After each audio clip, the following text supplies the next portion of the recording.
Hello and welcome back to the Boston Commune. This week's incredulous installment will feature commentary from Comrade Scott, Joe, Ellie, Sarah, Briefly, and myself. Start today's episode off with corrections, then casually slide into the news with Joe. Topics ranging from whole-ass corruption to dick-filled reparations.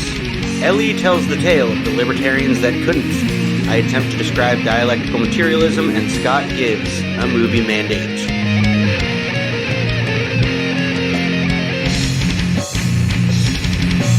Please do us a favor, share this content, do yourself a favor, enjoy your Epoch.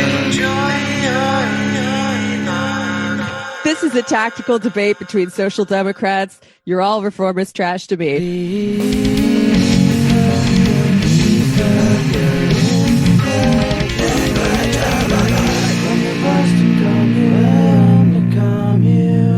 I want to make sure we get corrections in. I don't know the specifics of... Oh, yes. Oh, okay. Welcome to your Epoch corrections of the week.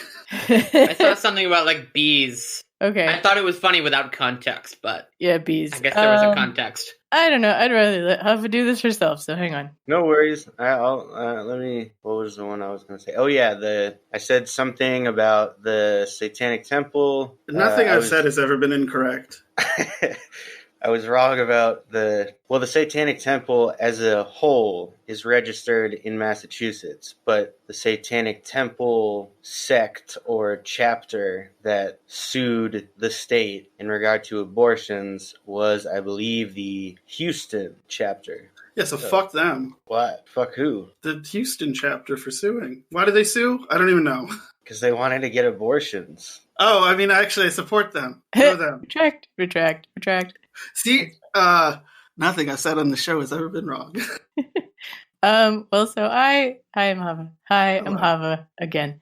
So yeah, I was listening to episode 32 and I was talking about bees. I was definitely like not in a normal mood state on that episode. You guys probably noticed, but yeah, I said something about the reason that bees do the figure 8 thing has to do with. So it does have to do with the sun. That part was true, but it's actually because they use it to like point to where food is or something. It's like it's how they tell each other, like the relation of the way that they do it to where the sun is like the food is closer to the sun than here, or like farther away from the sun. So I totally conflated it with like, I don't know, like some shit that was probably true about humans, but not actually about bees. So whatever. We were talking about the moon. Yeah, the moon. I don't know. I think there was some truth there, but I had just cobbled a whole bunch of truths together into something that was not accurate at all. All I'm imagining is just humans flying in a figure 8 right now.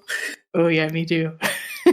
We'll just have to like make a segment out of this. Just like Comrade Hava tells you what she fucked up about. So that's all I can think of for now. I'm going to switch back again. Bye. Thank you. I have a jingle already for correction time, but there's no instrumentation. It's just me going, correction time.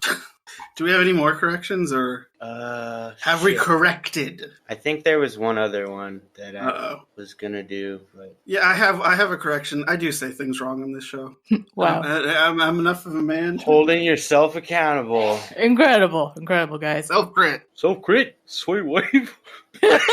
Fucking God, already. Yep. Should we go with, are you still trying to find the correction in the mental recesses, or do you want to... No. I just had planned on doing a little thing on dialectical materialism, but if Sarah's not going to be here, then... This will happen someday, folks. The weather will be fine. There will be no power outages. We'll have everybody here. We will continue to be a leftist podcast on which that kind of thing would be appropriate. We're not going to change. Fine. Yeah. That's a surprise. I thought the world was always on fire. Dialectics ain't going My world's anywhere. on fire. I mean... How about yours? That's the way I like it. And I'll never get bored. Oh my God. We are fucking assholes. Sorry. Yeah, sorry, what were you saying, Jesse? I forgot. So Joe, it's the question I meant to ask you at the top of the show. So what's your takeaway from the Grammys? Wait, that happened? Yes! I knew That's this was going to be the answer. I was probably at work when it happened, and I heard something about, I don't know, people are upset that, like, they can't be racist, but, like, whatever happened on the Grammys happened and was televised. All I know is Ben Shapiro is still mad about, or like I mean, he's Tucker mad about Carlson. everything. I mean, this time it was Tucker Carlson. Who the fuck went on Tucker Carlson today? It was about how they had the performance. Who cares? Like, the Grammys are irrelevant, but if you're into it, hey, hope the people you like won. Joe, what's going on in the news? It's good that we started off with a theme about corrections, because I would like to correct the Democratic Party, because they've been bandying about this line about how, our stimulus package will cut childhood poverty in half. Wrong. That's actually a lie, because the study of the stimulus package that they're all citing was conducted back when the minimum wage hike was actually still attached to the bill that ultimately did not make it into the version of the bill that was signed into law by the president about a week ago. And most of that estimate largely hinged on the minimum wage going up. So the statement, cut childhood poverty in half, is just simply not true. Most of that calculation was based off the assumption the minimum wage would be going up. Childhood poverty, like why it happens or why it occurs, it doesn't take an economist to understand that children are in poverty because their parents are making poverty wages or worse. Raising the minimum wage would do a lot to alleviate that problem. So it's bullshit that I keep hearing, we're going to cut childhood poverty in half. No, it's just simply not happening. Democrats suck ass. Okay. It honestly kind of like boggles the mind on some level that like only the Democrats are capable of passing a $1.9 trillion bill, and it's still possible to credibly accuse them of being cheapskates. Only the Democrats are capable of fucking up shit like this. Yeah, the Democrats were like, fuck them kids. Say what you will about the Republicans, but like when they passed the $1.7 trillion tax cut in 2017, they went all in on that. Say what you will, it was terrible, but at least they didn't half-ass it. Yeah, you gotta put your whole ass. Whole ass. At least the Republicans give us whole ass corruption. Yeah, I mean, I got my stimulus check on Friday, and I'm still completely unimpressed with this bill for the most part, because almost all of it, when you look at it, it's either a one-off or it's temporary, like not even going to last through the rest of the year. Like the stimulus check is a one-off. The expanded child tax credit, which came from Mitt Romney, after Mitt Romney took inspiration from Matt Brunig's Family Fun Pack of all people, and it was his idea to expand the tax credit, but that's only going to last until the end of the year. Everyone's talking about how great this thing is. It was like, oh, right, that expires in December. The state and local aid, the new fight is brewing over how that money gets spent, because red state mayors and governors want to use that like state and local aid from the package. They want to turn around and use that to subsidize tax cuts. And Senate Democrats slipped in strict limits on what that money can be used for at the last possible second. And so now there's a fight between like some of the red states and the federal government about whether or not the federal government is overstepping state sovereignty, which is bullshit because it's the federal government's money. They can tell you how to spend it. This isn't really a controversial topic, but I guess we're gonna drag it out for the sake of like more tax cuts, as if there hasn't been enough austerity in the past 2 years. Yes, now is the time to relitigate taxes when everybody is dying of COVID. Priorities. The IRS is in the middle of like dealing with all the mechanics of having to like shove all this money out the door. We're gonna litigate taxes while the IRS is in the middle of tax season and dealing with the tax credits and the stimulus checks. This is probably the worst possible time to pick this fight, because the federal government's probably not going to be in any mood to be like, no, they're not really going to have any mood for like being lenient about this, because they have other shit to deal with right now. What, Jesse?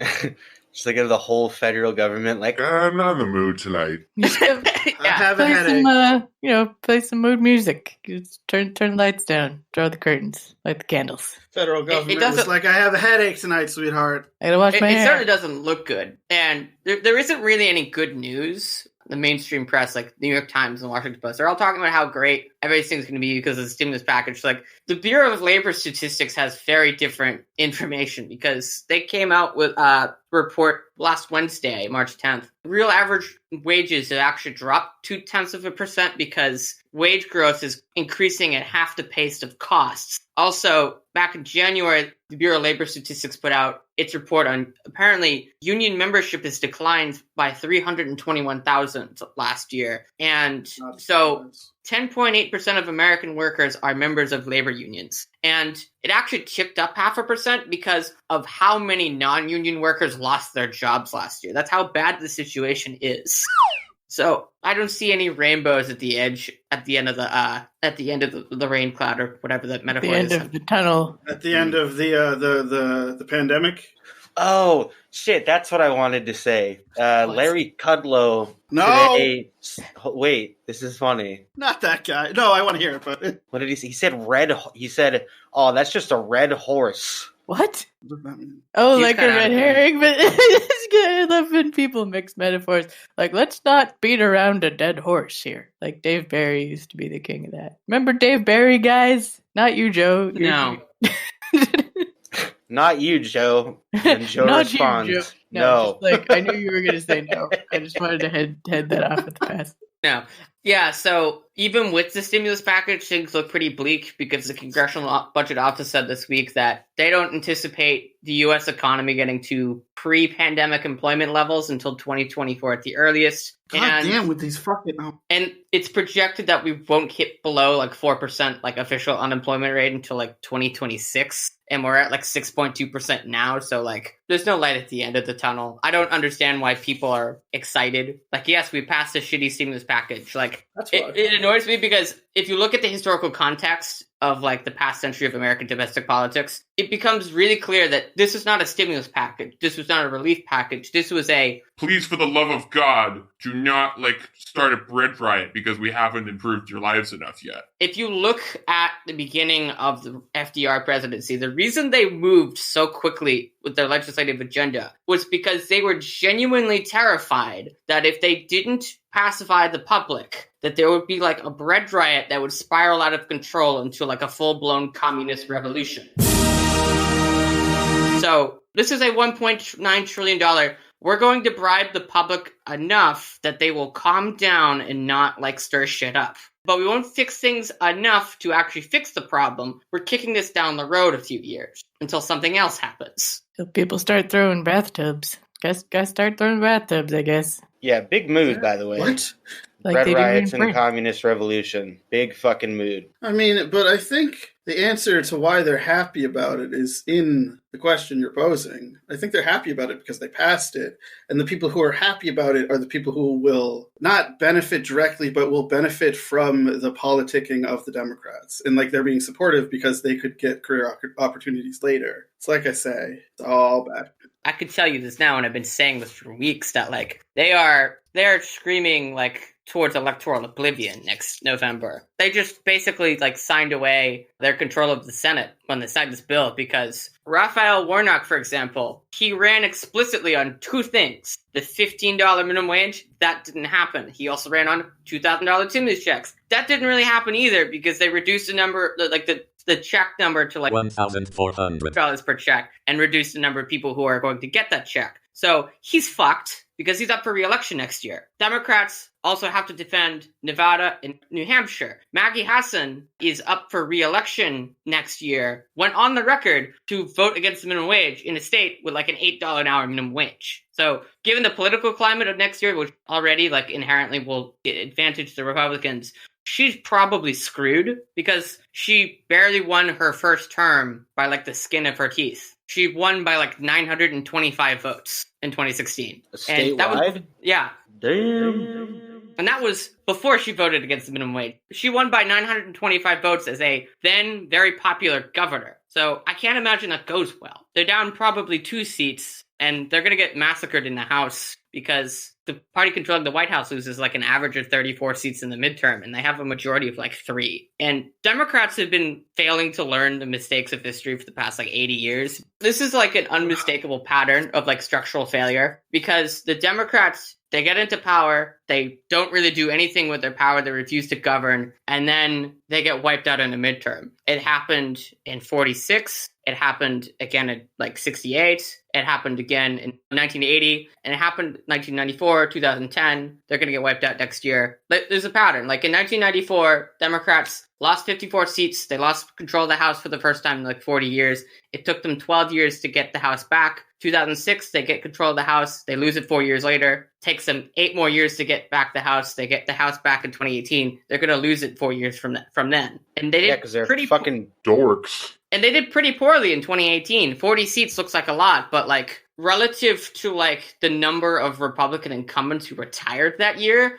it was a big whiff. They should have won at least 70 seats 3 years ago. There were a lot of seats that they lost by like less than 5%. And in 2020, this past November, they lost 20% of the seats that they won in 2018. And all but one of the seats that they lost last year were seats that they won in 2018. So they haven't really been good at like the whole winning and holding seats. It's not really that impressive if you win a bunch of seats and then lose half of them the next cycle around. Okay, I get that. But here's what I meant by what I said. It seems like from an outside perspective, it seems like they're not learning anything. But if you take the inside perspective, it kind of feels like it's part of the plan. Because like the people who are in power 20 fucking years ago are the people who are in power now. Like they still retain all the social relationships. They still retain all their money, all of their influence. And so I don't think it's about actually winning office. I think it's just about maintaining their social relationships. And that's why they're happy about the stimulus. And that's why they're happy about these things, because their social relationships will still be on the up and up for them. So I think it's a combination Democrats of still the two. suck ass, but you know. I honestly think it's a combination of what I said and what Scott said. Because on one level, it's like they just suck at winning because they've been like in the state of like learned helplessness of like trying to just maintain the social relations. Yeah, and I think they've embraced it, and I don't think they're upset. Like, I don't think it's like they don't know how to win as so much as they like know how to lose. You know, I don't know. It's fine. I think they don't know how to do either. Jesse, what were you going to say? I think it is a little bit deeper than that because, like, the libertarians are really good at playing this long game shit. One of the places that I split with a lot of people when they talk about how the Democrats are incompetent, I don't think that they're incompetent. Like, there are rich people in high places that are genuinely incompetent, that are just kind of, like, failing upwards. Like Beto O'Rourke. Well, you know, like... More Elon Musk. Yeah, like Elon Musk. Like, he is a fucking idiot. He's just an idiot, objectively. He's just a fucking idiot. He is. And all of his engineering ideas are terrible. And if he had to foot the bill on his own, well, I mean, he couldn't have. Let's be real. He couldn't have. It's possible for someone to be that stupid and that successful when you would like inherit a family like Emerald. Right. Mine. Correct. If your family were like slave drivers, as in the case of Elon Musk, essentially. But I don't want to get strayed too far from the point. I think that the instruments of power in the Democratic Party, it's more important to be able to like uphold this bizarre, like centrist sort of Clinton-esque ideology, even if it means that they don't end up having like a majority of power in Congress or in the Senate, because a lot of this is almost like damage control. It's sort of like the only way to cover their own asses is to be able to maintain like this sort of stranglehold on the narrative. And now that Trump is out of office, they have the credibility. The whole narrative thing. Well, they have like the credibility back from the media networks that like run Boeing ads every fucking 10 minutes. I think Jesse is getting to the synthesis of what me and Joe were saying. Synthesis. Like the new narrative that like this is like blowing up today is that the intelligence networks are now trying to like make this claim that like Russia, Iran, and China are like trying to interfere with the elections, but nobody changed any votes, which is like, it sounds a lot like the 2016 Russia, like... Oh, they interfered in the election, but because the Democrats won this time, no votes were changed, we won this legally, like, but we still need to blame someone else for our inadequacies. Or at the very least, if there's no scary thing that goes bump in the night... If there's no scary thing that goes bump in the night, it leads people to start questioning, why do we need an intelligence apparatus? Why do we need this bloated military-industrial complex if there is nothing that we need to fear? Because there could... Because what? There could be... aliens! What if the Russians are watching and you what jerk is off? Aleppo? What if aliens are watching you jerk off? Are I mean, that's watching cool. Gary Johnson jerk off. Okay, we got to get to the bottom of that. They're into some wild shit then. This could be it might not be the truth, but if it is, you got to be prepared for that Just kind of shit. gotta account for the. There's no video of President Trump sucking a ding dong. So what if there And was? so what if there was? So what if there was? I love that So you what do if we that every did? time. I feel like that's Scott's like favorite sound drop for the past month. Really not. That's my favorite quality. fucking sound drop. That's the wokest Alex Jones has ever been. Yeah. Maximum wokeness. I thought it was like perverse and kind of funny that I saw like a notification from my phone today that was like Governor Baker plans to have like unveil a plan for how to vaccinate like the rest of the population tomorrow, and I was like, wow. I was somewhat surprised that like there is actually a plan. The fact that there is a plan is surprising to me, given how like the past 3 months have gone. So is there a plan for when I get it? When do the sweaty wives Yeah. get it? Actually, the sweaty wives and all other non-sweaty wives, there's supposedly, that's phase 3 apparently. So they're hoping to start phase 3 in April, which They're hoping to start? Yeah, they're going to start it. But that's what they said in December before they fucked I just everything. Yeah. started For my phase You're one and hoping. two. You're gonna get your So- COVID vaccine, and then suddenly you're gonna just like find all of existence too overwhelming, and it'll all make you sick to your stomach. Yeah, and you'll stay home and barf all day. That Yep. was a nausea reference. Oh, Jean-Paul okay. Sartre's novel. So we're all going to get Nausea, it in, never like, mind. I just December. got so lost in this, and I almost said Referencing existential. I almost said galaxy fart. Yeah. Joe, anything else shitty happened today that There's good news from Spain. I thought you said space. I thought you were about to say space, and I would like Good please tell me the news good from news outer from space. I think Outer good space, news- everyone. There's some Spain aliens happen. Tell us I about feel like it. I just wanted like an episode of Futurama. He's going to say. That's correct. That's what I was going for. Thank you. I will insert applause in post. Beautiful. Yeah, that's what I'm always thinking when I say good news. It's like the professor being like, Good good news, news, everybody. Good news. All right. So the Spanish government announced today that they are going to be launching a pilot program trial of a 4-day working week this year. Oh, nice. They already do the thing where everybody stops working in the middle of the day and fucking takes a nap for 2 hours. So they're Yes. pretty far ahead of us already. Well, actually, the average Spaniard works about 42 hours. So, Okay, never mind. That Siesta sucks. is necessary in Spain. It's like which is really depressing because the average American works 47 hours a week and we don't even get a siesta. No, we don't. well, yeah, but it's not as fucking hot. Like Inside. we live in Been Massachusetts. here in the dude. summer the last 5 years? Yeah, and I didn't. I digress. The point is All that right, fine. I'll give you that. Climate change, you win again. Earth or whatever. Whatever this fucking planet is that we're on. Science, whatever the fuck that is. It's fine. Yeah, so I found this. I had this very strange moment when I found out about this a couple hours ago because I was like, "Ooh, this is exciting," and then it was like, "Oh, wait a minute! I've been working an average of 32 hours a week the past 3 months, and I have at least one moment a week where I'm like, I just long for the sweet release of death because I'm being like worked to death." But it's also Right. exciting that a country's like doing a 32-hour work week. So they're going to like implement a 3-year pilot project with about 50 million euros of funding. Not like 3 And- months. Well, they plan to like cover the costs for about like 200 companies with about 6,000 workers participating in this. And the Podemos and Socialist Party government is really pushing for like, we want to see how this works. We want like to reduce the number of working hours without like a reduction in pay. And this kind of thing's been picking up traction in like Germany and Finland the last couple of years. So it's kind of promising that the left-wing government is actually trying to reduce the number of working hours. Yeah. Yeah, I would say that's more than promising. That's just good. That's what that is. No, but my point Very, about very like the good length news. program is that like that get like at 3 years you get like used to it. So why not just continue it? You know. Are you trying to do the abolish work thing with this? I mean, I don't believe in abolishing work. I mean, I do.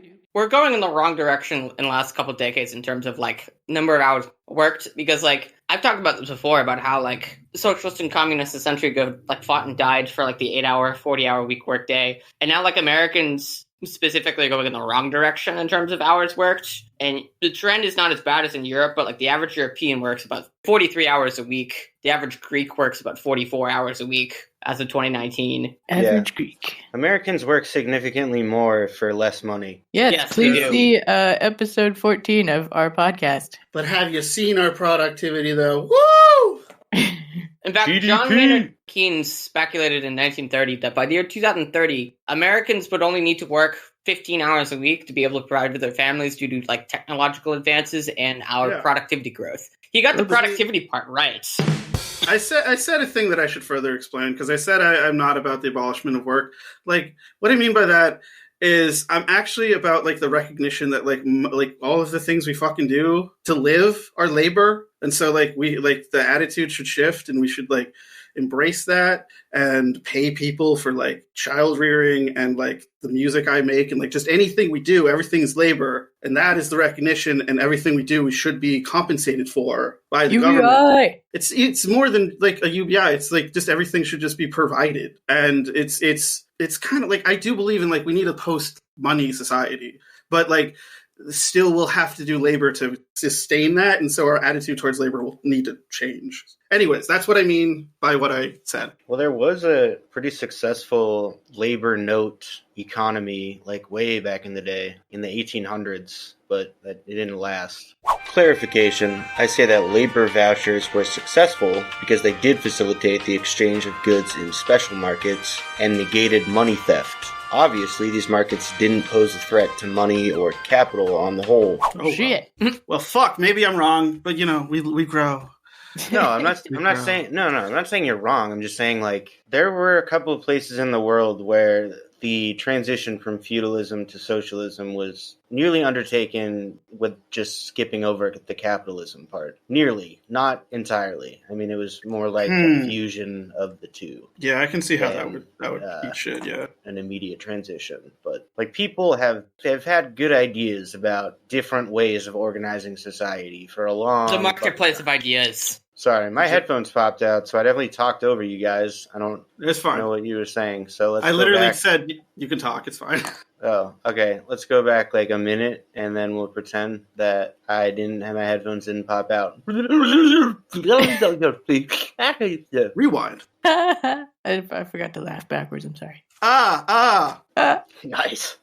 Yeah, like even Bakunin, the early Soviet anarchist, was talking about how like different kinds of labor not only are equal worth, but like allow a person to be able to pursue what they want to pursue because they're not stuck. Exactly, they're not alienated from their work. That's what Marx said. That's what fucking Kropotkin says. That's what Bookchin said. That's what Bob Black says. Like, come on. I agree with it.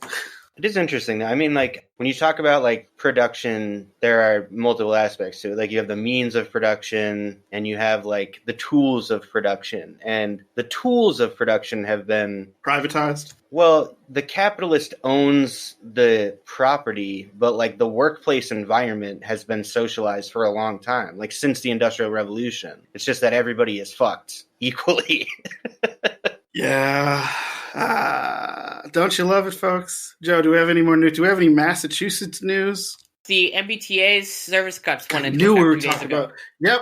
Mike Connolly was talking about this on Facebook today. In fact, this was so egregious that the front cover of the Boston Herald this morning, quote, off the rails, Steve Lynch blasts the MBTA for taking big bailout and cutting service at the same time. You know how rare it is for the Boston Herald to have a front headline that's actually based? It's not very often. Jeez. It's very rare. That You know you fucked up when the Herald's like, you fucked hallowed up. production with Boston Herald. It's even deeper than that. You have the Herald blasting the T, quoting the most conservative Democrat in the Massachusetts congressional delegation. Steve Lynch is easily the only member of the Massachusetts delegation more conservative than Richard Neal. In fact, Steve Lynch bears the distinction of being the last remaining Democrat in Congress who voted against the Affordable Care Act in 2010. What's up with guys named Lynch. Rick? Sorry, I walked over Jesse's joke. Rick. I was focusing on the fucking. You got an issue with the first name and the guy's name is Stephen Lynch. Well, I mean, Stephen Lynch. How did people get that last name? I feel like it would be so easy in like I went to school olden to go with days that last to just name. fucking just add a Yeah, it's really consonant common. in front of the Lynch and say like, oh yeah, I'm Stephen Stephen Waterboard. But I Stephen- mean, Stephen Glinch now. So Yeah. better. So I think it's Stephen, pull out your teeth and, but at the and same time, guys, David Lynch poke you. Sorry. Yes, Stephen, pull out your teeth and poke you. I mean, he might as Rolls well. right I off mean, he the did vote tongue. against the Stephen, not a ACA. racist Lynch. It's like a kind Stephen of Lynch is middle also the school. person who wrote all my the letter, who's sent me all the letters when I was middle and high school because I got good grades. So I have a lot of letters from that guy. What? He's a weirdo in general. Very odd. No, you mean? I thought that was everybody did that. Like I was in his district, so he sent us a. Maybe I'm getting mixed up with somebody else. Josh has a bunch of think that's- letters with Anthony Weiner's name on them because I guess he was the official guy for his part of Brooklyn, like when What a Josh brought it up. fucking Anthony Weiner. Anthony Weiner. Also, hello, It's Put weird. it sir. in something. Yes, hi, That sir. horny motherfucker. Hi. Horny motherfucker. There was this unironically cringe headline from the New York Times last night. I didn't bother to read the article because it's just it doesn't really require reading. But the headline itself was okay, that's unironically cringe, but also perversely strange that they would actually run with that headline. Quote: a prominent order of Catholic priests vowed to raise $100 million to benefit the descendants of the enslaved people it once owned. Yes, I heard about this. Yeah, I mean, They chose to run with that headline. I don't know. I mean, I feel like it's you very can't. informative. Yeah, I feel like you can't gloss over that. Like if they had left that part, if they was just Catholics raising money for reparations, I'm sure somebody. I mean, I personally would be like, well, it's about fucking time, But if you add the, there's no there's no caveat to that. It's just the whole, Sense of we fucked up. Once Sorry. owned, the way that it's worded is just so kind of ham-fisted. But it's very blunt and accurate. That's Yeah, good. what though. ham-fisted means. That's journalism being good at saying hey, the Catholic I'm just surprised that the New York Joe, Times. I find it weird you ran have an with it. issue with this. Okay, why? Because they didn't criticize Hitler and shit? No, it's because the New York Times is usually pretty shitty. Dude, because they didn't criticize Hitler and shit? Okay, I understand the New York Times is shitty, but I think we've established that for the most part, It's all doo-doo. abolishing slavery was the Oh, right side of news. history. Yeah. Lately, they've been focusing on completely irrelevant things. That's why it surprises me. They've been focusing on these irrelevant things the last couple months. What's been focused on irrelevant things? Yeah. I can't remember anything specific, but it's No, I mean, who's been focusing on it? I'm just confused. Oh, the New the York Times. Oh, yeah. I mean, don't they do that always? Yeah, much. but It's the that's fucking Yeah. biggest newspaper in the world. What do you want? I'm just surprised that they're focusing on relevant things. Good for them, but it's not It's what they normally do. It's is there an ulterior motive to this? Is that what you mean? It kind of is. No, I'm just kind of surprised. weird. That it's the Boston Herald actually having a base headline for once. It's just mildly confusing to see. We're through the looking glass It's here. based on and what color of pill is it too? It's based on what kind of pill? That's a good question. It's It's train pilled. Okay, we're gonna go with that. Dick pill. I knew you were gonna say that. Oh, Lord. All right, what else? Anything else, Joe. Mr. Joe? I'll leave it there before You're gonna we get into anything more off the beaten path. Into the weeds. Into the weed. Because if allowed, I'd just keep going off the beaten path for the next 20 minutes. Well, I got some news. Oh, yeah? Yeah, Yaphet Kotto died. Wonderful actor from Alien. Bunch of other great About that movies. today. Blue Collar. Wonderful man, wonderful actor. We'll miss him. Anyways, what are we going to do next? Put sad sound effects in post because I I don't mean, know. he was one of the best. One of the best. I'm sorry, I'm not trying to laugh at Do we want to? man, this great man. Men die. No laugh. I mean, it's fine. I mean, he probably Man, would want to die. to remember his body of No work and laugh. be happy about what he contributed to this earth instead of sad that he's gone. Anyways, is there something we can't make up? Because we should probably do that first if we're going to get into a dialectical materialism discussion. Yes. So, Yes.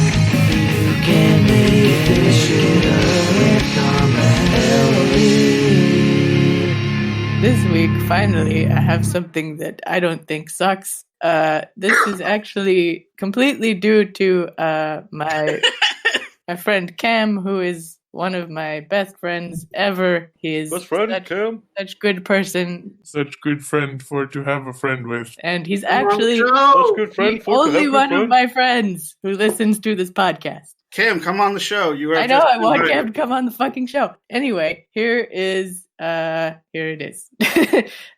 is actually, so this is something that happened, I believe, in the early to mid 2000s, but it's evergreen, as many of these are. And this is kind of... Can I just, for a second, you know that thing, that time you shared the article about like cloning and eating celebrities? Yeah.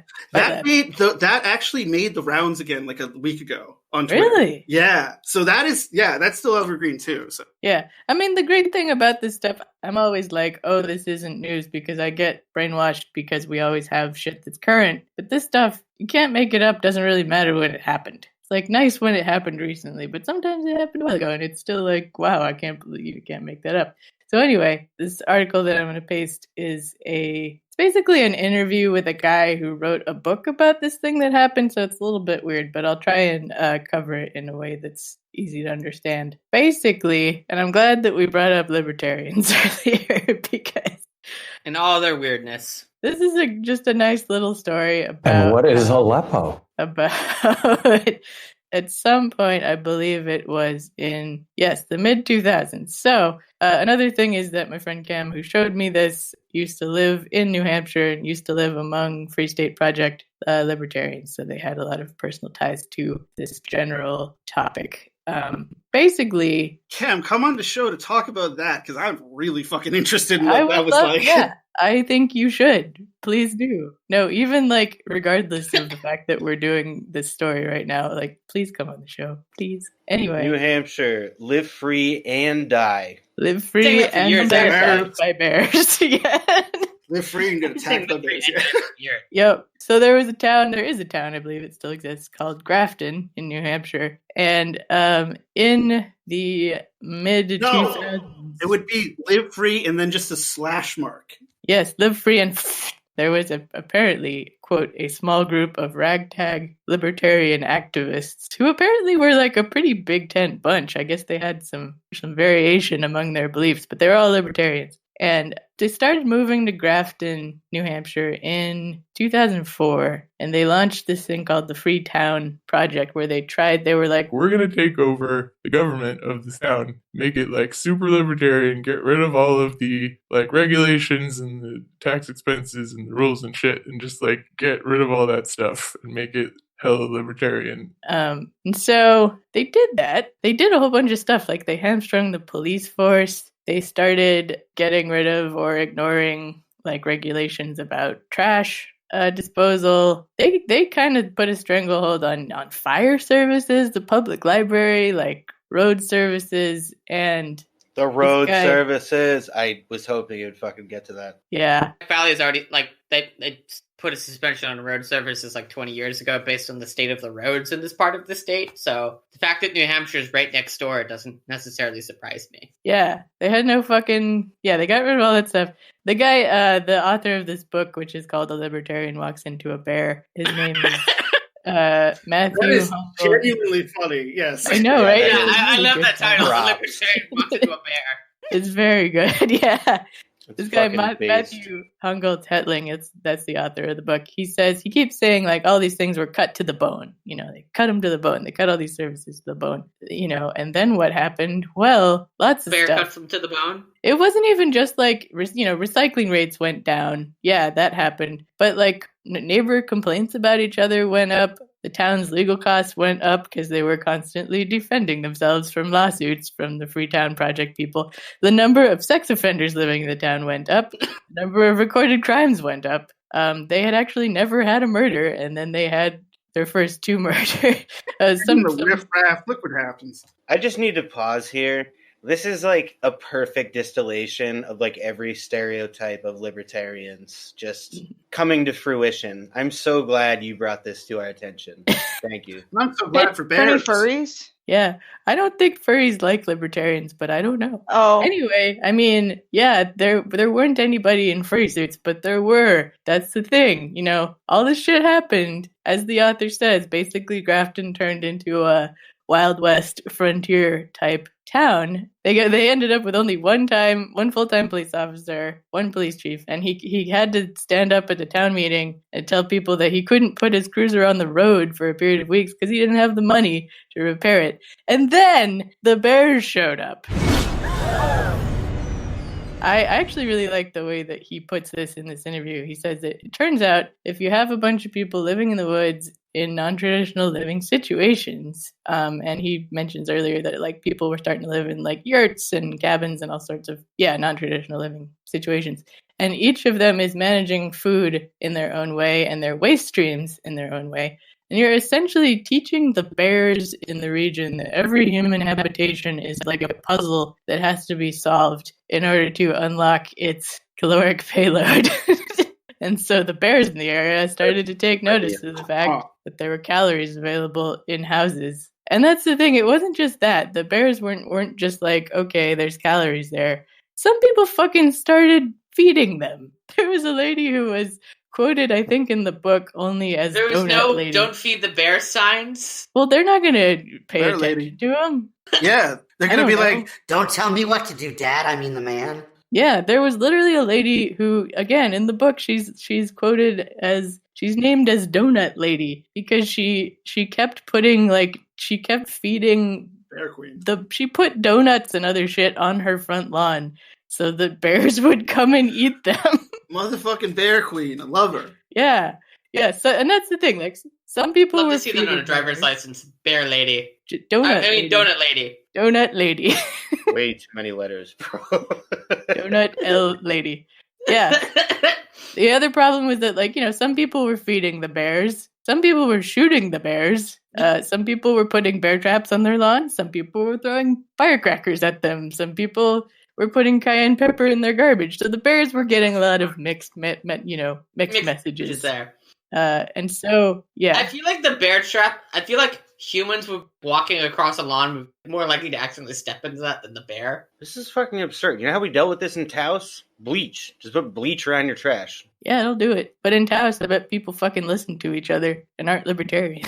No comment. That'll do it. Yeah, so the bears are pretty smart, actually. They can figure things out. They can think their way through problems. And so these bears decided, well, what we need to do is become more aggressive. And then they started actually attacking people. Somebody was attacked in her home. Somebody else was attacked. Anyway, this is basically what happened. I mean, I've not read this whole book, but you get the general story. Does libertarianism always lead to bear attacks? Maybe not, but it certainly did this time. And yeah. Yeah, I can fucking guarantee you if a nation successfully transitions into a socialistic society, they're not going to all die of like being mauled by bears. Yeah, I'm not going to die all of anything because people will cooperate. There was Cam also sent me another, like, a related story on this at the same time. And there was some mention where, like, I think it was the author of this book was saying, like, it was kind of confusing because when he did observe, like, a lot of people, like, in a just low stakes one-to-one situations, like social situations, people would actually be pretty friendly to their neighbors. But then when they were in town meetings, they were voting to, like, cut all these services and be really, like, anti-socialist. So it's just a great story that you get. You can't make that shit up. With Comrade me. Dope. Thank you. Joe got a breaking news story that isn't breaking news. So do I. Familiar Dialectical and Debbie Dingell will be introducing the Medicare for All 2021 Act. What was that into the name House tomorrow.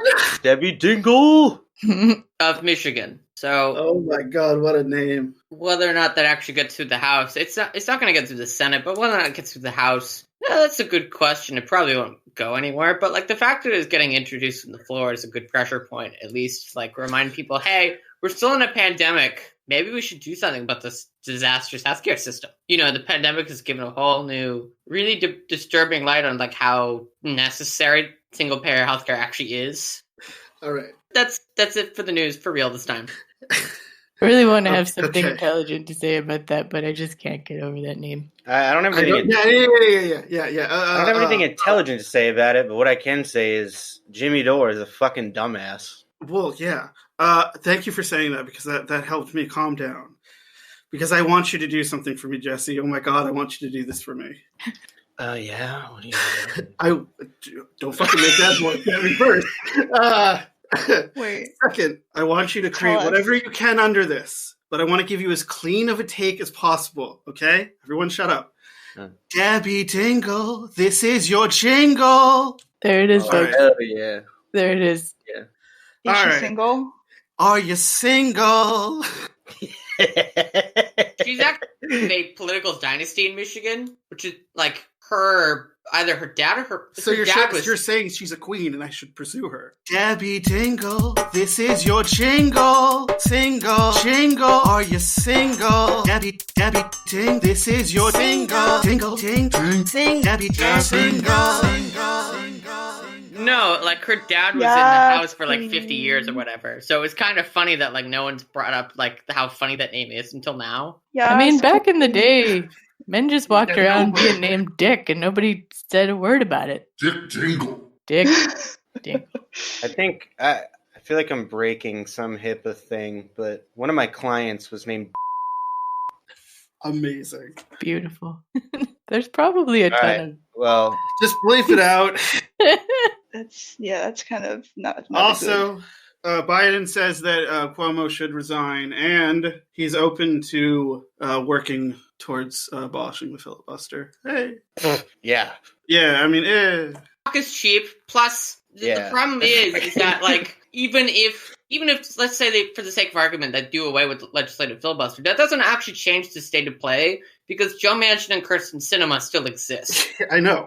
That's why I went. Last week sometime I watched like some like Vox video explaining like the filibuster, and it just kind of was like, it just broke my brain. I was like, Jesus, this is actually the system we have. I was like, this makes no sense. It made me so sad, honestly. Isn't it great when we're ruled by an accident of history? You don't even actually have to go and participate in the filibuster anymore. You can just like say that you're going to, even if you don't plan on it, and then I think you called me a liar on national TV. And then that kills the vote like way ahead of time. It's Democrats just like are afraid of like doing something that might fail. Yeah, I mean they could at least call him on and be like, all right, you gonna show up or what? Yeah, like I was thinking about this because the Biden administration actually said yesterday that they are considering like raising federal taxes, which is like the first time since '93 that like federal taxes have actually been raised. It would be like the first time since Bill Clinton that taxes would be raised. And Bernie Sanders, his 8.5-hour filibuster, was the impetus for that was Obama cutting a deal with House Republicans to make the Bush tax cuts permanent. And it's funny to me because like, well, it's not funny, but it's interesting. Like he's like the rare like Democratic caucus member. Like, yeah, he knows he's probably going to fail, but he actually tries for it anyways. For example, like Bill Clinton's healthcare plan, like they worked on it for like a year, and they ultimately didn't even bother bringing it to a floor vote because they didn't think it was going to pass. So it's like, well, I guess we're just not going to do it, even though they controlled both chambers of Congress at the time. Democrats suck ass. Okay. Thank you, Scott. I was going to ask if you could Yeah, like why didn't you do that earlier? trumpet again, sad trombone. I mean, if anything, a tax hike would really just be like, I don't even think it would work because it would require 60 votes. But like, even if it were, on net, like on balance, it would just be effectively just undoing the Trump tax cuts, which were really just an escalation of the Bush tax cuts. And the Bush tax cuts were basically just undoing the tax hike on the rich people that Bill Clinton did at the beginning of his presidency. How does Debbie Dingell factor into all this? So it just kind of strikes me as all kind of a wash. And like, serious question. This is the only thing Scott's going to think about for the rest of the night. When did she join the our government? She's been in the House since like I want to say 2017. Okay, what did her father do during this time? I must know what the Dingell Dynasty was doing. Oh my god! Oh my god! He was in the House for like 50 some odd years, and then she took his seat when he died. What? Like? And did he support Clinton? Dingellin with an apostrophe Probably. since 1960.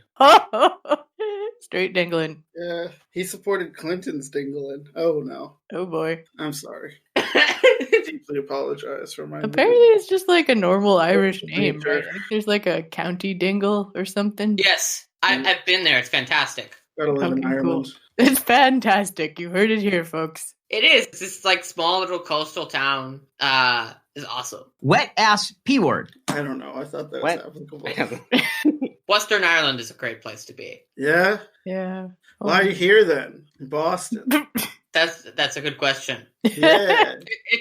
It's a question I ask myself at least a couple times a year. Tapped him out. Well, I ask myself that at times, and I still don't have an answer. Tomorrow is the day that apparently, I mean, probably not during the pandemic, but historically, it is a fact that Irish people come to Boston to celebrate St. Patrick's Day rather than celebrating it in Ireland. Americans celebrate it like way more aggressively than like people in Ireland do. Yes. Yeah, we're a party town. On some level, St. Patrick's Day has become more of an Irish American thing than like an actually Irish thing. Oh yeah. Yeah, Chicago. Even though shit about St. Patrick. Even though before That's this, like beer. up until last year, it had been tradition that the Irish Prime Minister come to Washington D.C. to celebrate with like Congress. Really? Like what did St. Patrick do? Didn't he like scare all the snakes away from Ireland or some shit, right? Yeah, he did a bunch of shit. He did a bunch of shit, and not all of it was great, and I forget what it is. But he scared the snakes away, right? That would be a great tombstone epithet. He did a bunch of not so great shit, but I can't remember what it is. Here lies St. Patrick. We can't remember what he did, but it's not great. We don't know what he did. He was a 5th century Romano-British Christian missionary. All right. Fuck that. Message from Sarah, quote, "All right, I think I'm going to leave. The noise is kind of stressing me out and making my head hurt. Looking forward to listening about dialectical materialism." That means I got to actually fucking do it, huh? Yeah. You are legally required to do it now. Legally required? He's podcast... Well, it's podcast law required. Yeah. Yeah, the law of podcast. Sarah here, well, she was able to be. We love you, Sarah. Yes. Yeah. Yes, we do. Get Joe, well who's your soon, least Internet. favorite politician of all time? I mean, there's quite a few. You gonna say Kissinger? Because I'm gonna fucking... Technically speaking, he wasn't a politician. Technically speaking. He was like a political advisor. What the fuck? Okay, Joe. All right, fine. The absence of snakes in Ireland has been noted from as early as the 3rd century. Oh, so St. Patrick didn't even do it? Apparently, I don't know. Fuck that guy then. Piece of shit missionary. God damn it. I love how we go from Kissinger to it's like Ellie just like something with snakes. Sorry, this is very important. Dude, it's relevant. No, I just love like the segue of that. I love how like abrupt that is. It's like a perfect contrast. I'm glad that you appreciate that. That means a lot to me. Yeah, man. Yeah. Even the guy who wrote the story about St. Patrick ridding Ireland of venomous creatures expressed skepticism about the veracity of the story. All right, bro. Bro, you heard about this thing called dialectical materialism? Dialectical materialism. Sweaty Wife wants to know. All right, so can we do this as kind of a discussion? Because sure. Yeah, I don't know as much as you do. You probably do. Debbie Dingell, are you single? This is the theory primer. Sex, keep your praxis from getting messy. Comrade Jesse. Dialectical materialism was a philosophy primarily developed by Marx and Engels. It kind of began as Marx's comprehensive critique / adaptation of Hegel's philosophy of dialectics, or Hegelian dialectics, but Young Hegelians! But he kind of flipped it on its head. Basically, Hegel was describing idealism, in which the material world is a reflection of the conscious thinker, whereas Marx stressed that the subjective experience was a reflection of the objective material world and material circumstances. And this notion of dialectics was the focus on the struggle of opposites. So Hegel asserted that the conflict resolution was achieved through basically opposing like the battle of ideas, like some shit that Dave Rubin would talk about. Like thesis, yes. antithesis, antithesis. If the dial of ideas was turned to low for the last few years, it's quickly moving into the hot position. We have returned. thesis, antithesis, synthesis. Yeah. And Marx asserted that that process was insufficient, like an insufficient dynamic for resolving real world struggles where material conditions were the arbiters of societal relationships. So the phenomena was best understood through rather just talking about ideas, actually interacting with the opposing forces. And Mao talked about this. Even when I covered On Practice and Marxist Menagerie, Mao talked about the only way to understand like the essence of a pear is to change it by biting into it. So basically the only way to understand the dynamics of the dialectic, the opposing forces, is to try to change it, to interact with it, to try and actually push back on it yourself. That's a good band name, Dynamics of the Dialectic. Squirrel is like an album name. meowing at the closet. Yeah, and the cat is, we can hear. Oh, kitty cat. She always does that shit. So societal development happens through well, first off, Engels was very explicit about the fact that this dialectic is not like a static thing. It's not like an unchanging, just A versus B kind of a thing. The dynamics are always in flux. It's always flux coming into being and fading away and popping up in other areas. So it's more like a roiling, like bubbling pot of contradictions. Rather than just like this is good, this is bad, for eternity. It's like the concept of like contextual morality. Like the sense of morality isn't like a constant, unchanging thing over time. It's in the context. Exactly. Well, actually, that's more of... So I'm going to refer to Stalin probably a lot in this because, like him or not, he was one of the, chief architects of the term dialectical materialism. He adopted dialectical materialism for, the Soviet model for communism. Well, Stalinism. Tankies. Fuck off. Potato. So he had very specific I didn't say anything ideas. negative. Okay.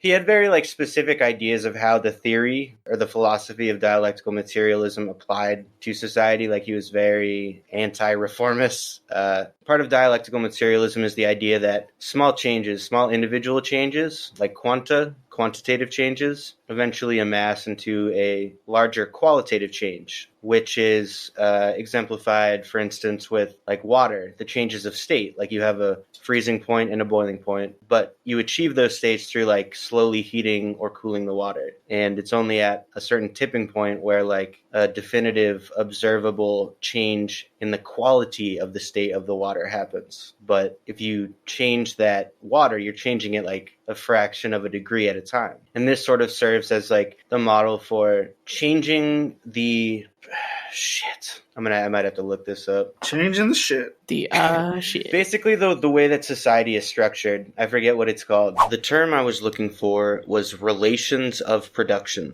The way that Stalin framed it was society was evolving through this process in a sort of 5-stage process, starting with primitive communalism to slavery to feudalism to capitalism and ultimately to socialism. And then under communism, the need for the state would dissolve. So what Joe is talking about with the context of ethics and morality, Stalin cited the transition from primitive communalism into slavery as an example of that, where it was on some level actually a sort of radical idea, but in a modern context, and in the modern context meant in 1930, would have been a stupid and backward way of going about arranging society. So although Stalin was very anti-reformist, he was also he was a materialist. He recognized that things weren't perfect and they weren't going to be perfect. Call that pragmatism. Yes, he was definitely I would say he was a dogmatist, and I would say that was the heart of the Sino-Soviet split. Yeah, it's also kind of was Marx's perspective as well. Things aren't going to be perfect, but yeah, that's the fuck better. In reality, Stalin, all of the shit that Stalin espoused and all of the shit that he wrote about was just diehard Marxism-Leninism, and it evolved into a project that Oh, squirrel just Uh-oh. knocked my amp over. It's okay. It's a microcube. The thing I could throw the thing off a fucking cliff. So I mean, things didn't pan out exactly as Stalin had hoped, I guess. But just the general idea of dialectical materialism and historical materialism, which is using history as just like a way to benchmark progress, rather than putting everything in a vacuum and assessing the ethics and morals of it. Hold on a second. I gotta fix this shit. But yeah, I mean, basically the idea behind dialectical materialism is that you can't just sort of will a better society into being by like intellectualizing it and having this battle of ideas. Like, you needed to interact with society on the ground and participate in a struggle.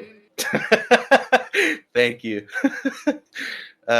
Yeah, man, I gotta say, I've unsubscribed from Doug Lane. I know who that is. Wow, you went further than me. He's the guy who does Zero books. Yeah, I mean, there's a lot of shit that I agree with Doug Lane about. Like, I mean, I'm in recovery, so obviously I understand that a big portion of, everybody's subjective experience is certainly going to be in part a function of how they interpret the world around them. But I think this dialectical materialism as a science was largely developed in response to idealism, which was founded strongly in religion, and it wasn't helping anybody. It was basically a framework for keeping people not content with, but afraid to participate in the larger mechanisms of society, because the responsibility for changing their circumstances was solely on the individual. It was a way to separate the elite from the average people. And I mean, to some degree, you could even argue that although Hegel had some good ideas, like, he was perpetuating the stratification of classes because, like, he was an educated guy,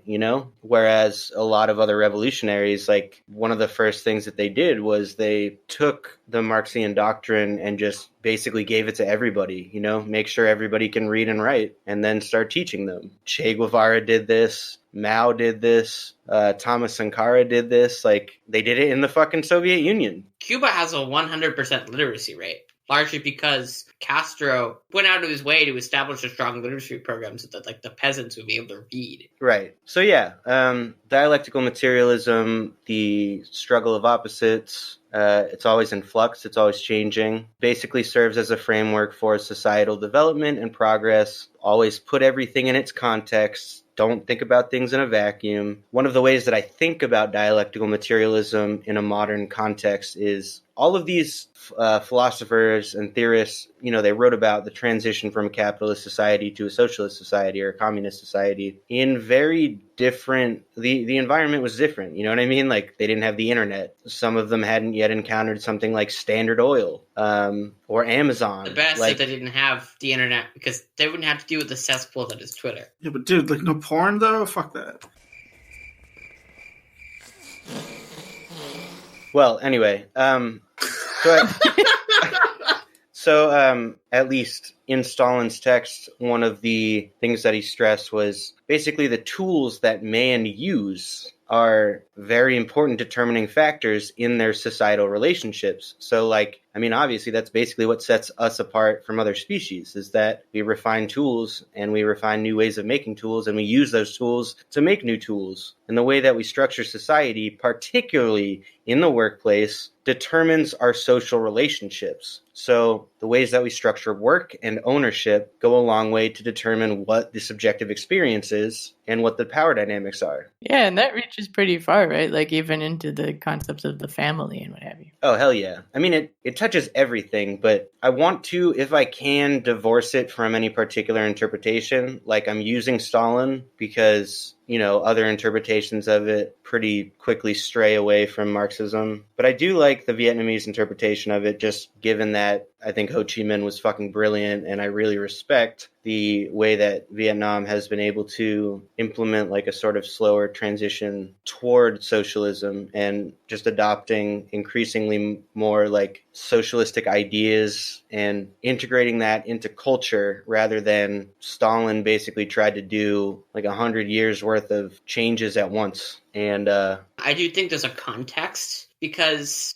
Russia went from being was forced to go from being like a feudalistic country with like largely like the agricultural serfs to being an industrialized economy within the space of like 15 years because of the fact that they were Western capitalist powers were already more or less developed by that point. We're all circling and trying to crush this like experiment in communism in the cradle before it got started. So they didn't really have the luxury of being able to build it up slowly because it was a matter of like existential survival. Whereas the Vietnamese have really been under the same like hacks hanging over their heads. Sure, they've had China like breathing down their necks, but it's not like there are countries like literally invading us because they're trying to crush our system of like production. Right, but I mean, admittedly, Russia did annex like a ton of fucking land and resources. That's also true, but that happened later. Saying like socialism in one country, like you can't really do that if you don't have anything in that one country. This is also true. I just think it was a context for why like it started out the way it did. Oh no, I've said this on the pod before. I will support any socialist experiment, maybe with the exception of Pol Pot, because fuck that guy. I'm glad the Vietnamese fucking put him in his place, but it's also kind of part of like the Sino-Soviet split because Pol Pot was squarely in like the Chinese bloc, and Vietnam was very much in the Soviet Union's sphere of influence. Right, and that also contained therein is an ideological rift that does have roots directly in dialectical materialism, and that was why I said dialectical materialism was primarily developed, just when you look at the historical context for it, like we've been saying, was developed like in response to feudalism, and I just think of like the Vatican, you know what I mean? Like religion reigned supreme. Religion determined socioeconomic status. And what in part separates the Chinese model from the Soviet model is that the Soviet Union was essentially an atheistic model, which is not to say that Judaism wasn't important therein, but there was no, official state religion. And obviously Russia has since reverted back to Catholicism as like the official state ideology, but Russian Orthodox to be more specific. Right. Would have been a tough one to guess there, Joe. The Vietnamese and Chinese models had a heavy Confucian. How the fuck do you say that? They incorporated more of the pseudo-Buddhist ideology in a way that deviated from the strictly scientific concept of society can be measured and predicted in the way that you predict the trajectories of particles and changes of state as in water. And again, like I don't really know where I fall on that because I think it's true to a degree, just like anything else. Like you can predict where society is going to go based on socioeconomic conditions, power dynamics, who the ruling class is, like what the state of the proletariat is. And Stalin harped on that. Like you always, in this struggle, like not only do you have to be ahead of the curve, but like you have to be ahead of the curve directly in line with the working class. Basically, you have to think in the future of the working class interests. So the good way for us to maybe apply this to like our current situation is, I think we're already kind of doing it, honestly. Like when we talk about expanding access for mental health care, for instance, I think it's as we develop as Americans, a greater and greater percentage of us are struggling with mental health. Like we're going to have a more pressing problem, and the opioid epidemic and suicide rates are going up. Like this is a serious problem, and it's only getting worse. So like we have to be ahead of the curve on that. Pew and we actually have had to serve. something out today about that, about how like the percentage of Americans who are struggling with mental health is like skyrocketing in United States specifically. About 1/3 of American adults report at least occasional sleeplessness and anxiety the past week, and about 22% of Americans reported feeling depressed at least 5 to 7 days a week, about 22%. And this is a study of American adults conducted between February 16th and February 21st of this year. It doesn't surprise me. I mean, the happiest nations on the planet, at least according to like self-reported data, are the Nordic countries. And speaking of libertarians, a lot of them will say like, oh yeah, it's because they're all fucking white. It's a homogenous culture. I think what is more true is that they use the Nordic model. That's their economic system is based on a very heavy centralized state regulation and welfare state. So Very people generous have their welfare state that allows them to have more leisure time. right. People have their needs met. Their basic needs are met. And wasn't it Marx who said that true wealth is the amount of free time one has to pursue the creative passions? Joe, you going to the kitchen? Where are you going? Oh, you heard that. Yes.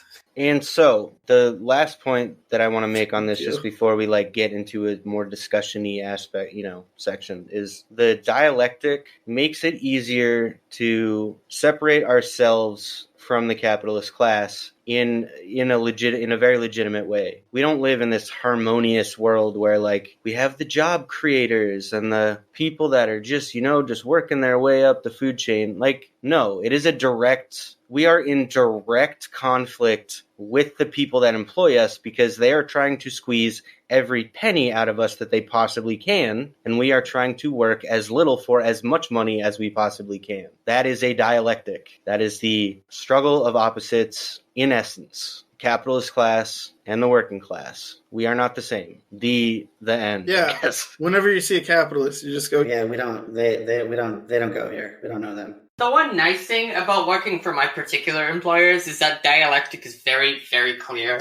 There's no ambiguity about it. I actually had a pleasant conversation with a coworker on Sunday night. It was very, very cathartic experience to talk with a coworker who's trying to make the pitch to me about how evil capitalism is. Dude, I'm a card-carrying socialist, but I actually loved that it was on my level because it's understood that our employer is evil and that they're trying to extract as much labor out of us for the least amount of money. Were they a libertarian? No, anti-capitalist. Oh, well, that's fertile ground. Yeah, I know. It's very unusual for me because all of my coworkers are libertarians basically for the most part. It's this one guy who's a temp guy, and he's capitalism is evil. God forbid, we get paid pennies. Oh, that's unfortunate. Well, that's kind of how our company works. Well, guys get pulled in from other facilities if we have staffing issues. My boss has been taking a very who's on first approach to scheduling so far this year because he's been shitting the bed all year scheduling. What do you mean who's on first approach to scheduling? What? Have you never heard of the? Yeah, no, I know, but what? Because it's just all over the place. Yeah, I know what you mean by That's that. not the point of who's on first. Anyways, it's fine. I've actually watched it. It's fine, Joe. Wait, I have a question. Then, what prompted you to use that particular simile or metaphor or whatever? Because of my own schedule, it's been this past no, weekend, I mean for example. why did you say who's on? If you've never seen the movie, then what? The metaphor. I've never seen the movie. The joke is that the names are the questions. So, how does that relate to your schedule? I named who? There were 3 different schedules posted, and 2 of them had me said that I was supposed to be going to one place, and then there was another schedule that had contradictory instructions. Oh, so it was a jumble of oh, this is what this person said. Okay, who said it? Yes, you guys just want to toss a coin? Guess where I'm gonna go? Yeah, I get it now. Who's on first, Joe? Oh, okay. And then Anyway. that's 13. The thing I learned from this the most is that what I actually have known about previously is just the dialectic, and I actually knew jack shit about dialectical materialism. Yeah, the materialism aspect of it is very broad. I mean, so is the dialectic aspect of it, but the materialist aspect of it touches on fucking everything. The whole idea behind the shit that we do is that using individual responsibility as the sole gauge of societal progress is fucking terrible. If you look at things without a context, and if you assume that everybody's attitude is what drives societal progress and that nobody is born into a certain situation or that everybody has the same degree of agency, or even that just saying equal opportunity, for instance, is sufficient enough because if given sufficient opportunity, anybody can rise to the occasion. It's leaving out the biggest, it's nature versus nurture. You know what I mean? If you're born with a piece of celery for a brain, you're not going to be able to you're not going to be able to do stuff. You're not going to be able to function, on par with the rest of the way that society expects you to function because you're going to be a celery person. Celery brain. Look, I stand. I don't mean to. I don't know. Yeah, no, is that discriminatory against celery people? Or? No, stop laughing at the idea of Comrade like, Celery. You have like a piece of celery with googly eyes on it. My friend. I do. I mean, Comrade Celery. there is definitely like a synthesis to be made, though. That I mean, I've even heard Brett O'Shea on Rev Left, and Michael Brooks touching on the aspect of meditation, mindfulness meditation, but not in that stupid fucking capitalistic way of like, oh, well, work is tough. So like what you have to do is meditate for 3 hours before you go to work and then you can cope with it. It's like, no, there's a spiritual aspect of living with other people. Like we have emotional connections to other people. We can't just look at everything like it's a fucking math equation, Not everything is like water changing from solid ice to, liquid water to a boiling steam. Like we have actual thoughts and feelings and shit that also have to be parsed out. And that is going to ultimately be the prime determinant in what we would think of as like happiness or satisfaction. And even, just health outcomes and longevity. The quality of our relationships is incredibly important. And that includes the relationships that we have with ourselves. That is the episode art. Yep, can crop it a little bit. Questions, comments, feeling? I would like to look more into the Ho Chi Minh thought pertaining to dialectical and historical materialism, because a lot of it is just in Vietnamese and I can't fucking read it. And there aren't like a whole lot of translations. That's one of the things I was really stoked about Luna Oi's channel. Yeah, I was about to say. Yeah, they were doing a fundraiser so that Luna could translate by hand the 3-book series that the Vietnamese government put out. And like, I don't think it's going to be propaganda, honestly, because the education that kids receive pertaining to dialectical materialism in Vietnam, from what I've heard, is fucking solid. It's not so much about Vietnam as it is about Marxism. It's explicitly just Marx and the ways that... It's not ideological? Well, it is ideological, but it's not like a particularly biased interpretation. But I know that Ho Chi Minh, like his forte was national liberation. So I feel like it would be less applicable maybe in an American context because like I've said, like we killed all the fucking indigenous people. So I don't know. I mean, are we trying to liberate ourselves? Like we gotta liberate the people that are the most oppressed, and then we can, start to like, okay, then the white people can, hey, we can, I guess it's our turn too now. Like, hey, I don't think that's an insane model for, do we agree on this here? Please tell me we agree on this. Yeah, we do. Thank you. Fuck yeah. Solidarity. Fucking agree. All I hear is... Socialism is when the government does stuff. And it's more socialism the more stuff it does. And if it does a real lot of stuff, it's communism. I gotta say, Richard Wolff has he talks a lot about the Nordic model, but he also refers to China in this really weird way where he can overlook all of the atrocities. And for some reason, he never talks about Cuba or Vietnam. Ideology is a powerful drug. Ideology. I just don't get it. It's he's very, he's almost he has a Eurocentric view of socialism, but he's obsessed with China. The name of this trash can is ideology. All right, so it's just a weird thing we accept about Richard No, Wolff. I haven't really... Am I off base? That I feel like this No, you're not. But that's why it's funny, because I heard an interview with him in a while. That way, but it's 100% on base. Okay. The way you put it, because it's just so true. It's he's obsessed with China, but he's also really obsessed with Europe. Richard Wolff canceled.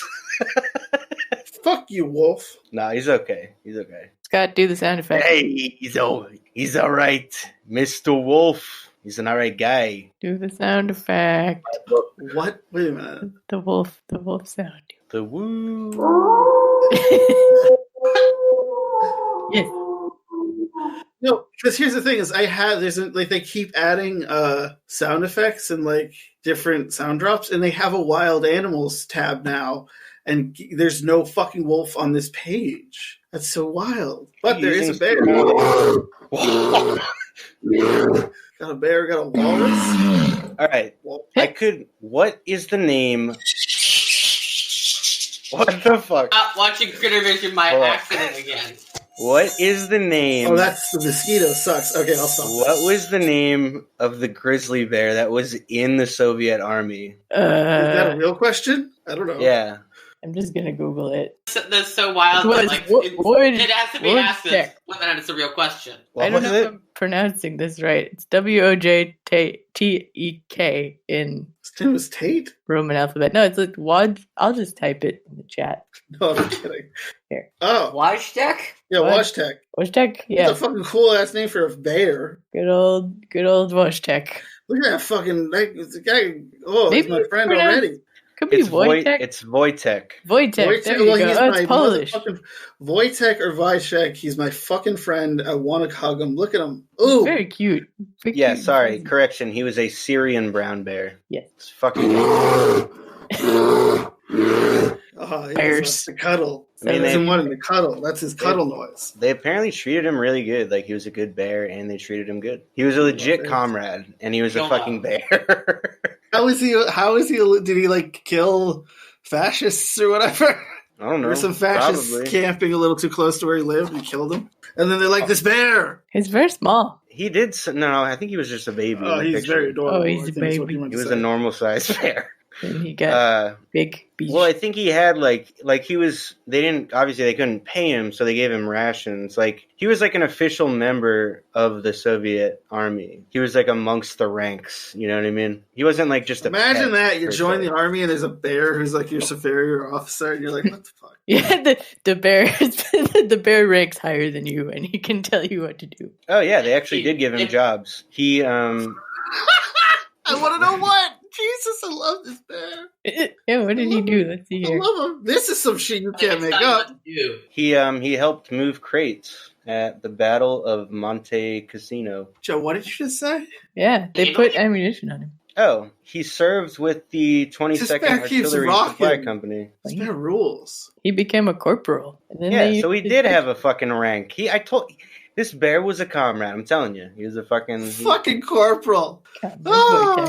He lived to be 21 years old. And he's only a 21-year-old bear telling you, he's your corporal bear is 20 years old, is telling you what to do. Yeah. Pointing at boxes, telling you to move them, and then you're like, I don't understand. And then he swipes at you, and you're like, oh, okay, fine, I get it. Oh, in his later life, he was a frequent guest on BBC Television's Blue Peter, which is a show for kids. He also apparently gifted life. He slept with the soldiers when it was cold. Oh, so he helped warm them up. Yeah. Oh, you cuddle with the bear. No one ever talked about that there was a bear fighting in like the Italian campaign. Oh, really? Dude, that rules. What was that bear's name? Fucking rules. No, because no, it was this bear. Okay. Oh, you're right. That's where Monte Cassino is. Yep. I love it. I love this bear. Pretty bloody battle for the Americans. For the bears, yeah. Lost a lot of bears that night. Another bear-related thing that you can't make up. Apparently, Wojtek was smart because he learned, he watched the soldiers do stuff, and then bears.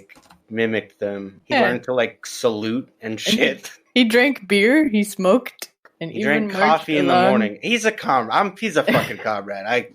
What can you say? Wojtek, we love you. Rest in peace. Rest in power. Rest in power, Comrade Wojtek. Solidarity forever. I love it. Even marched alongside. See, this is fucking proof that communists don't get mauled to death by bears. Unlike libertarians. They just fucking take them on as comrades in the Soviet army. They take care of them. This is concrete proof of that very specific thing. I love it. I love it. Yes. The animals naturally are communists and love to be in part of the empire of communists. And they'll outrank you. And you'll have I don't to know listen to about what they that. say. I mean, in the wild, male grizzly bears still kill all the cubs and then fucking rape the females. So and then they try to eat Leonardo DiCaprio, and you're like, oh man, I can't believe he won an Oscar for this movie. Grizzly man. It's not even that good. And then the fourth wall break at the end of that movie is fuck that. Anyways, I think that's also The Revenant. Another benefit to looking at things through a dialectical materialist framework is that you don't have to brain fuck yourself into it's human nature to be communist or whatever. It doesn't matter. Human nature is dependent on the society. Yeah, anybody could just fucking make up what human nature allegedly is. Mauled by a bear, apparently. It's human nature to get mauled by a motherfucking bear. Of course it is. I love it. Perfect. It's human nature to get mauled by a motherfucking bear. It's the invisible hand and or claw. Yeah. Paw. The invisible paw. The invisible hand is red of tooth and claw. Yeah, man. Okay. I don't know. What the fuck? What a weird episode it's been. It's so good, though. Oh, also, before I forget, this has nothing to do with any of this shit. I found out that Debbie Dingell is in fact single because she's a widow. Oh, I'm coming, baby. What state? What state is it? Fuck. Joe. Michigan. Joe, you had all this Dingell fucking information and now you're failing me now? God damn it, man. She's the widow of John Michigan? Dingell, who was her predecessor in the seat. She took over his seat when he died. Michigan, though. In 2019. Michigan, though. You don't want to They have 4 children. Ah, they have you 4 little brats to fucking deal with. Wait, are they like grown, though? Yeah, I mean.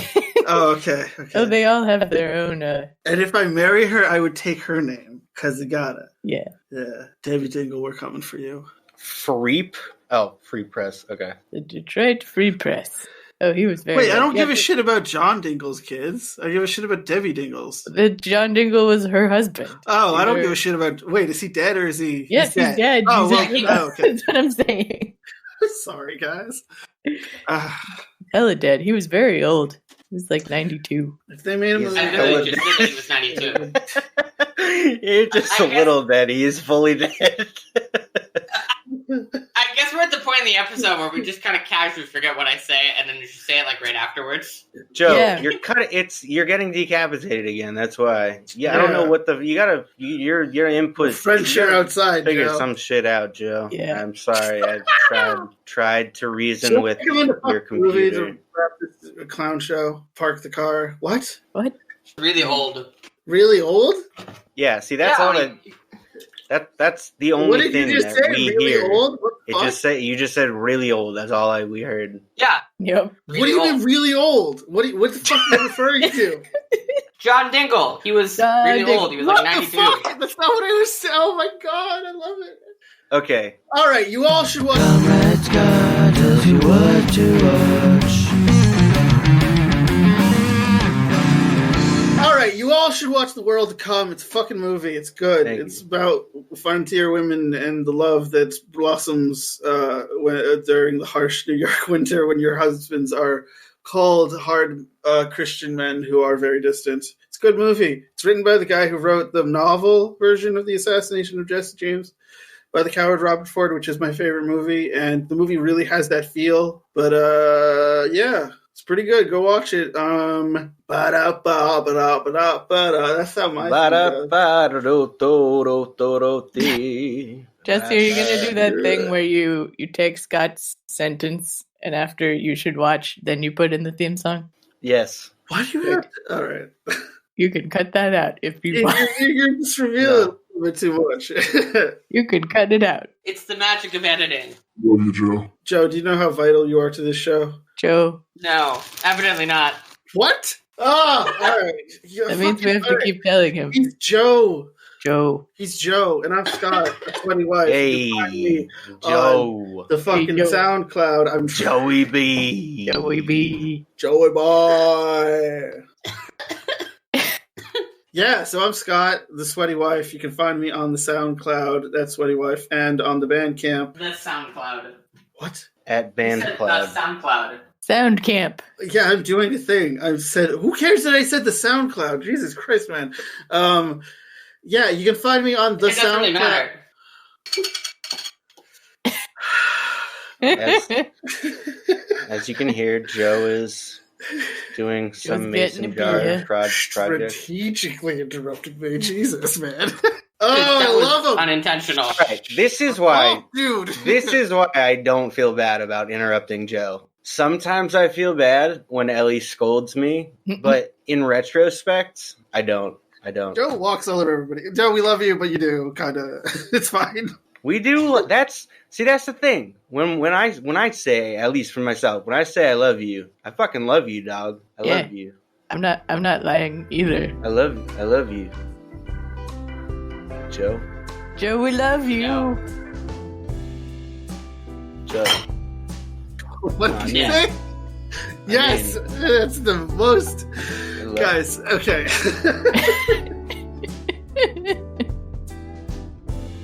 Joe. Joe. What? Joe. I hate this. Joe, why do you close your eyes when we make love? Oh, what the fuck? There's wet ass P word.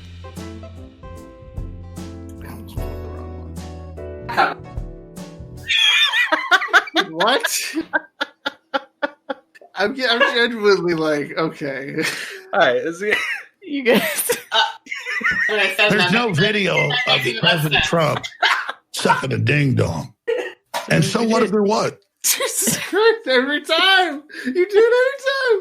Sorry. Scott's fucking entitled, okay? My name is Scott. I'm entitled. I'm Sweaty Wife on SoundCloud and on Bandcamp. Shut the fuck up, Joe. Jesus Christ. You can find me on Twitter and on Instagram. Nope. You can find me on Twitter at Death Mullet, and you can find me on Instagram at Sweaty Wife. You want to talk, Joe? You should go. Well, who the fuck are you, bro? Oh, my God. Ellie, who are you? I am a being from behind time and space. And I'm sorry, I've been watching a lot of The Expanse. The best character is this guy from Mars who is also Southern for some reason. And he listens to cowboy music. And his name is Alex. And he's amazing. I'm Ellie. Pretty shitty, but... Is it obnoxious like in Firefly, or is it cool? No, it's cool. It's kind of cool. It's a combination. It's pretty cool. I don't know. Josh is. Joe, you watch Firefly? I haven't seen it in a very long time. Huh. It's good. Okay, so yes, you have seen it though. Yes. Okay, thank you. That's all. Jesus. Kidding. Who are you? Tell me about your life. Who are you, Joe? Find me on the internet complaining about something, probably the welfare state. You can find that on Twitter at JLFB96. So. Woo! And that's probably the most interesting place to find me. The most interesting place to find you, Jesse. I apologize for this extremely sloppy sorry. closing. I admit, I was hitting the window key, which doesn't exist on most keyboards. My name is Jesse. I am the producer. I do the producing, and you can find my music on SoundCloud.com/contingence Boston, CONTINGENCE Boston. Remember to hit up comrade-rosie.org. Click Getting Involved. Select one or more mutual aid groups to donate your time, money, and or labor to, because people really need your help. Mwah, mwah. I love you. Love you so much. Hear that? Do you hear it? We love you, okay? Genuine. Those are genuine kisses to our Patreon subscribers. People who bother to follow us on Twitter. It's like 5 people. The people who follow us on Instagram, who are watching our shit on Facebook and are liking our stuff on Facebook. All of it you can find at Epic Incredulity. Facebook, you just look up the name of the podcast. Same with YouTube. But you can find us there. What's up, Jesse? I'm sorry. This weekend, the Marxist Menagerie will feature a reading by Raya Dunayevskaya.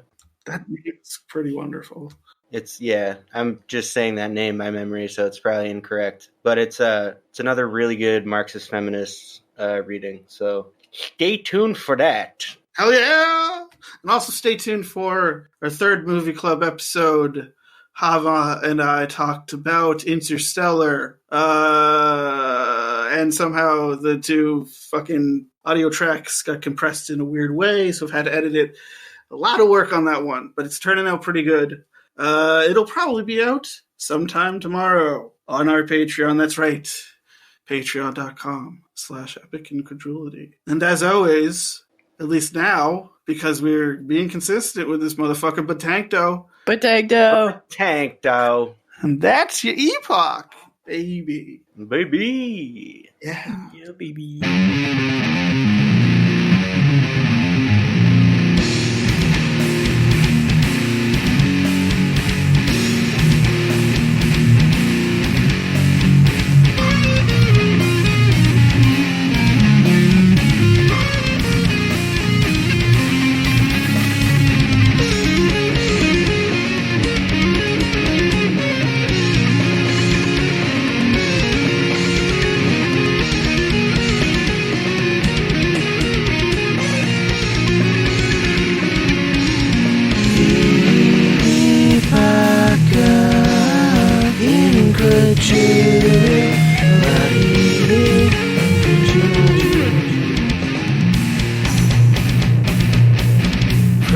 the Boston Commune. Oh my god, this fucking song is so sick, yo. It's some slam? It's Disentomb. It's Australian brutal death metal, but they're so good. Like, incredible. Just really evil sounds. Not... Well, I mean, like, there's, like, it's not like black metal evil. Like, it's uncompromising. Like, it's really heavy, brutal, driving, but it's on point. You know what I mean? Like, the vocals are on point, the drums are on point, the riffs are... I wish I could fucking play like the guitarist, but it's heavy. Like, just enough of the minor chords in there to tickle the thalamus correctly or whatever. That brainstem, though. The what? Gets all up in your amygdala. The amygdala, the feeling part. That's how you spell Dingle? Wow, all right. Yeah, I thought it was different, too. All right. I feel like I'm going to puke for some reason, so... Oh, right. Needs more slams. Yeah, I'm hungry. All right, I got to get some food and my bell. Yeah. I don't... I gotta finish these HGO emails that I started while distracted during the dialectical materialism discussion. I can say right off the bat, I liked that. And what I liked about it is maybe the most standout thing right off the bat is the thick ass. Let me just tell you, this was a fun fucking podcast. It was fun. I mean, we had a good discussion. Yeah. No, you gotta, Scott. You gotta give me like a unique drop to end on because we've heard those. Give me some spice-a-rooney. Give me a spicy meatball. Would you shut up, man? Listen. No, that rare content. Come on. No, I'm literally just telling you to shut up. Rare no content. I demand. Finish the thought. Find one of those animal drops. Drop like you got like an otter on there or something. Well, got a giraffe noise. Kangaroo. I'm just curious. I don't know what a giraffe sounds like. I don't either. But I don't know either. Don't have a giraffe and I don't have a kangaroo. Wow. God damn. It's very disappointing, Joe. You're right. Not great, Bob. That's not an animal. End the episode already. What the fuck's happening? Give me... I believe that as a species, human beings define their reality through misery and suffering. That's pretty good. I'm gonna fucking punch you. What do you want? An animal? Yes. Okay. Fucking alligator. Is that good? Thank you.